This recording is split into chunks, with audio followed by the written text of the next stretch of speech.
Hi, I'm John Wooden, and this is my friend Steve McLeod, and welcome to This Sonic Obsession. Today, albums at first that we didn't really like, maybe even hated, but then grew to love.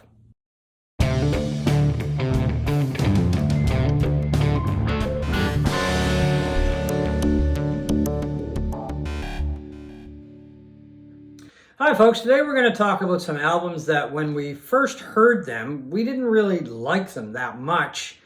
Maybe even hated them, loathed. This was, we decided to do this on the basis of our last episode, which was on Exile on Main Street, the 50th anniversary of the Rolling Stones classic, I hated it at first. And grew to absolutely love it, and my hatred lasted about 30 years, which is... That's a long time to hate something. It's kind of extreme, and... I feel that way about roast pork. This is the roast pork of albums. There you Exile go. on Main Street albums. So it's possible to rehabilitate just about any album.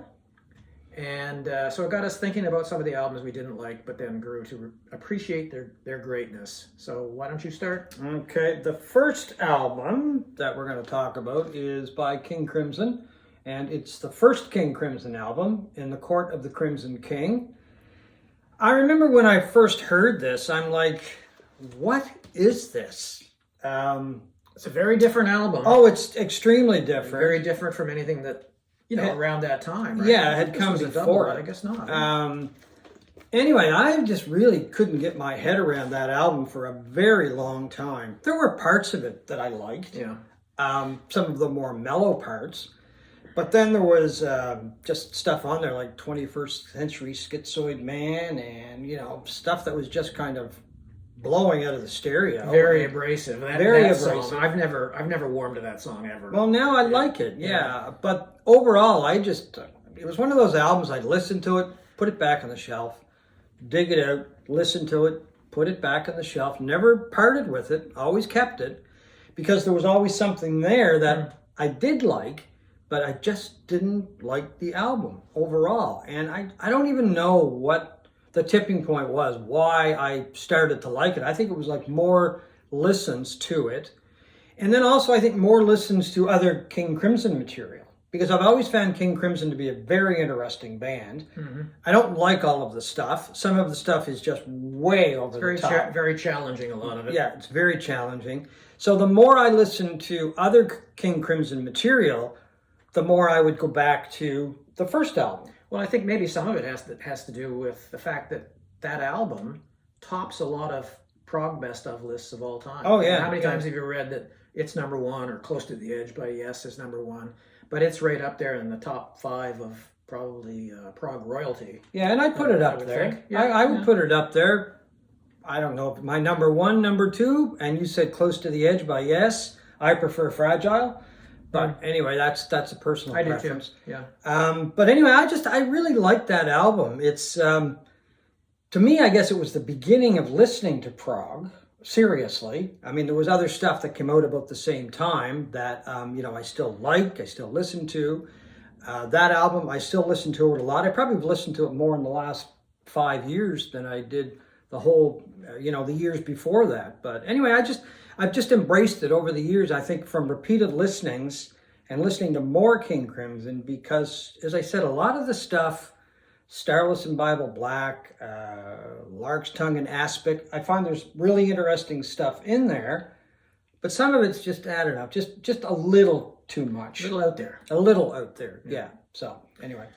My first choice, and I mentioned this briefly during our episode on our favorite live albums, it's Waiting for Columbus by Little Feat. It's one of my 10 favorite live albums of all time. But there was a time... As it should be. As it should be.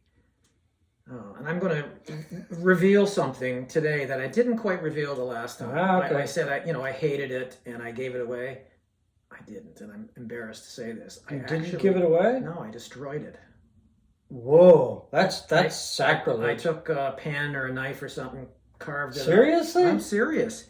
This was in 1978. I was 25 years old. All I can put it down to is the stupidity of youth, because I don't know. I can't explain it. That's Yeah, we'll And have I to don't- talk about that off camera. Well, I don't know why I didn't like this album. Like, it's not like it's an offensively bad album. I love the album. It's a fantastic album. Yeah, I loved it from the get-go. And it wasn't until a few years later that I started, I heard a couple of Little Feat albums like Sailin' Shoes or Dixie Chicken or whatever it was. And I said, this stuff is good. Why didn't I like Waiting for Columbus? So I went out and bought it, and it immediately was. Well, was Waiting for fantastic. Columbus is kind of a greatest hits too, really. But they were a great live act. Oh, they were tremendous live. Yeah. And they're one of those bands where the live versions were better than the studio versions. Yeah. I think, as good as those albums were, they really cooked live. Yeah, I saw them twice live, or live twice. Once.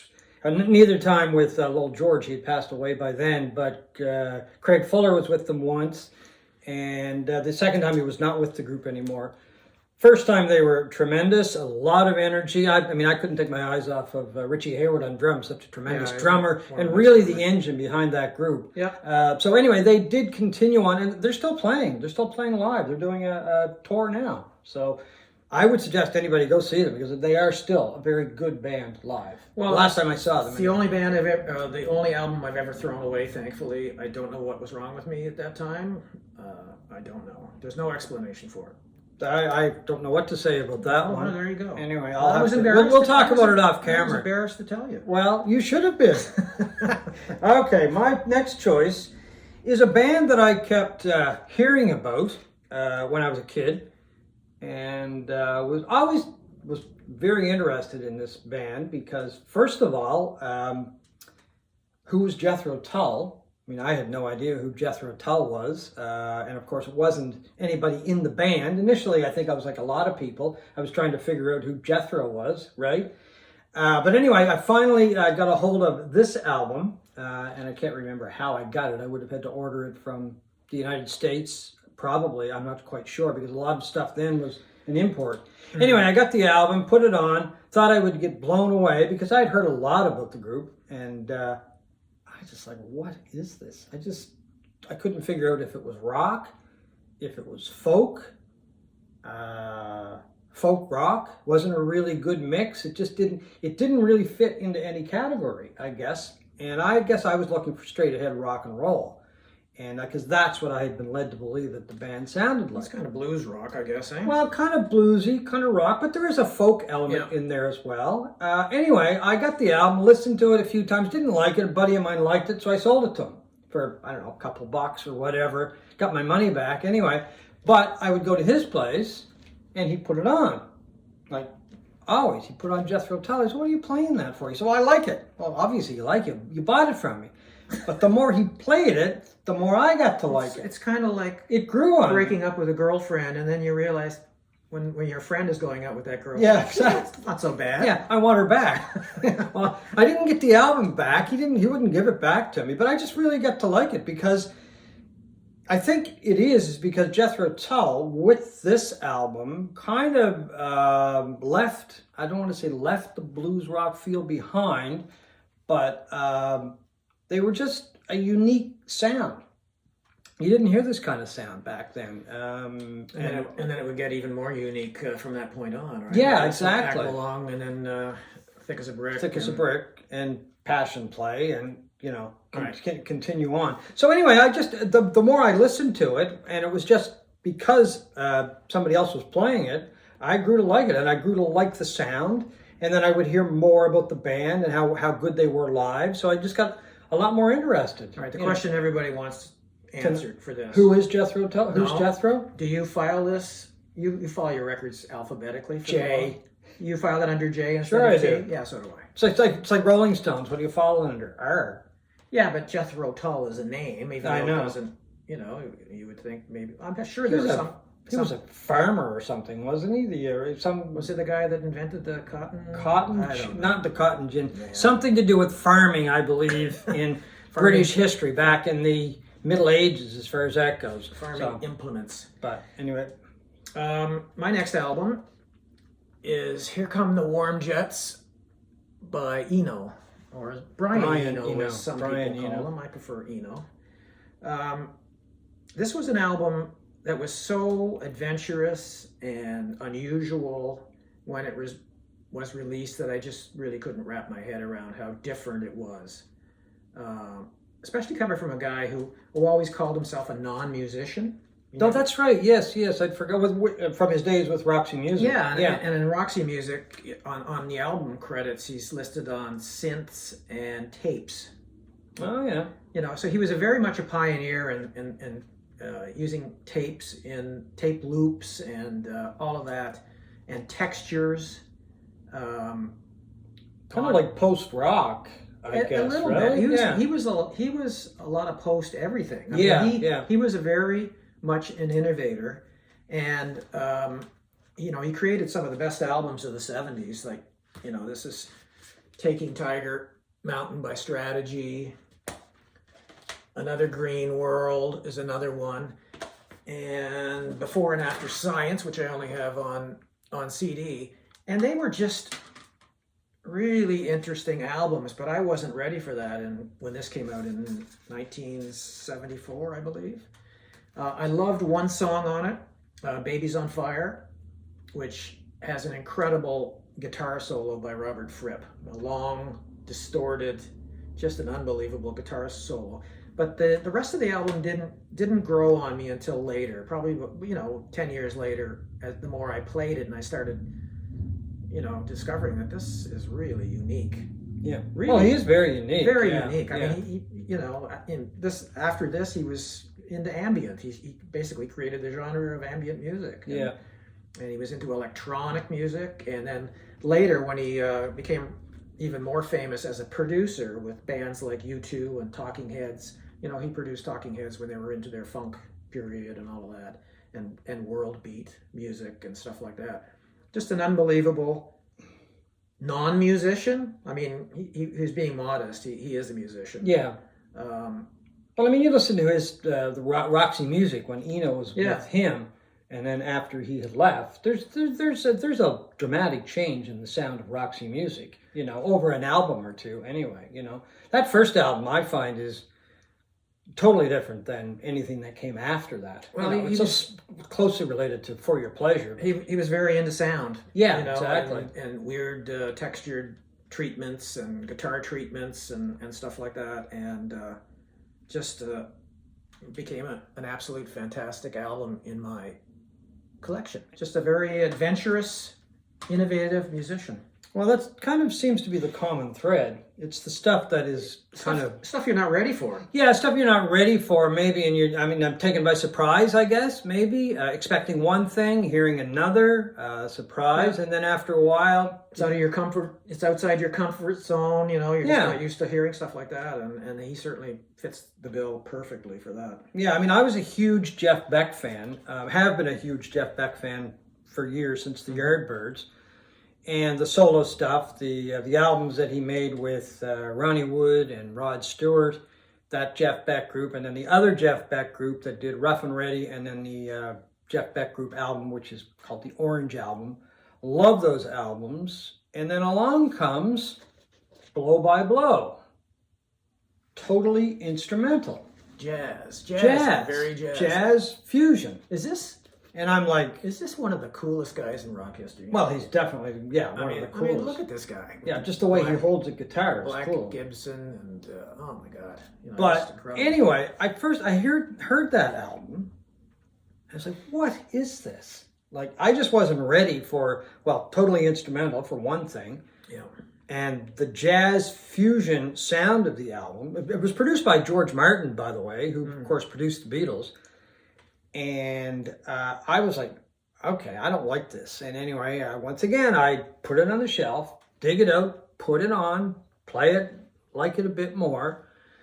But over time, after repeated listenings, and then, of course, listening to more jazz fusion as well, too, because that was just something that was starting to merge when that album came out in 1975. So that was like a new sound in music, a new sound in jazz.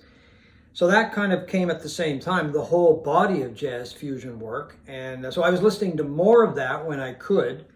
And anyway, after a while, it just, I don't know, one day I woke up and I was like, whoa, I love this album, because I kept playing it and playing it and playing it. I couldn't stop playing it.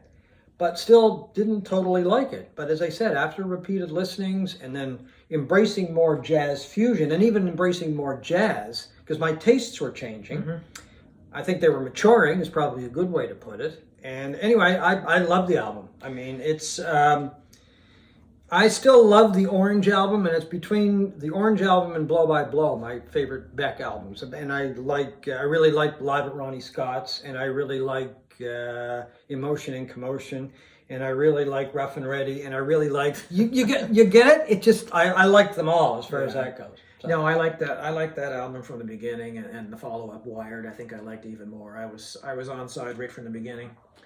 My last one might surprise people.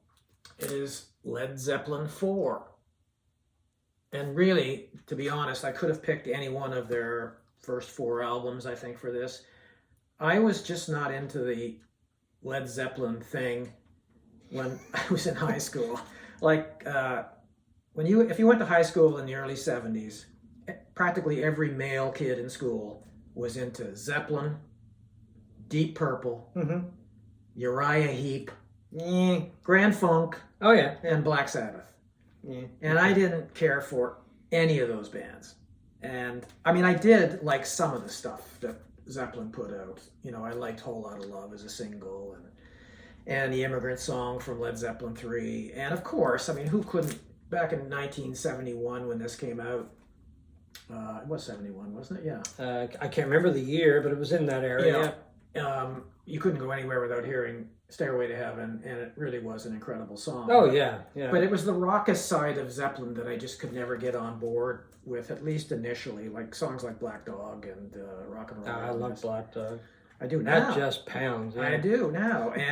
And it wasn't until probably the 1980s that I decided, well, you know, let's give it a shot. And I started buying them and just absolutely loved them. And I loved their Loud albums, except for I'm not a big fan of Houses of the Holy. No, I don't like Houses of the Holy. But I mean, I disliked it from the get-go. I still dislike it. Yeah. But the rock, you know, Black Dog and all of that is just tremendous. You know, this was a great mix of everything that Zeppelin ever did, in that it had the hard rockers on it, but it also had the English folky stuff. Yeah, and that's the thing. Like Tull and Zeppelin kind of share that that folkish rock sound, you know, which is it's pretty much a British sound. You don't really get it anywhere else. Well, not that I'm aware of, anyway. So it's kind of a unique blending of those two types of music. So anyway. So yeah, just a complete turnaround in my to the point now that Zeppelin is one of my top 10 favorite bands of all time. Yeah, my favorite is 2, Love 2. Yeah. Well, I like the 1 too, and I like that album as well. But anyway, that, folks, is our look at a few albums that at first we didn't like, we disliked, but came to love and came to embrace on this Sonic Obsession.